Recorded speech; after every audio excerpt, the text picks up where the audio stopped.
Hello guys, কেমন আছো? আশা করি ভালো আছো। আপনারা ভাইও ভালো আছি। আজ ছোট্ট বিজয় লইয়া খালি মানছে কংগ্রেস সরকারের দোষী। ভাই হল কংগ্রেস সরকারের দোষীও না। আগে দেখো, অনেক অরুণোদয় দের, অনেক কৃষি ভাতা দের, অনেক অতা দের, অনেক গ্যাস দের, অনেক অতা দিলেই কইয়া কইয়া হিসাব করে দেখিও কত কোটি টাকা ঋণ করি তোর, কত কোটি টাকা ঋণ করে তৈছে। হিসাব করিয়া দেখিও কত কোটি টাকা ঋণ করে তৈব।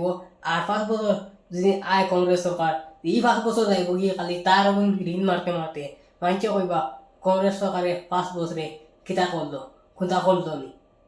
তে তো কংগ্রেস সরকার দেওয়া যাইবে। আর তার বাপে দের আর ঋণ করি তোর, ঋণ করে আর দের। ই 5 বছর যাই কংগ্রেস সরকার আইতে আইতে, কিন্তু ই 5 বছরে হে কিতা করছে ইখান তারা দেখই না। ভিডিওটা তোরা ভালো লাগলে বেশি বেশি করে শেয়ার মারি দিও।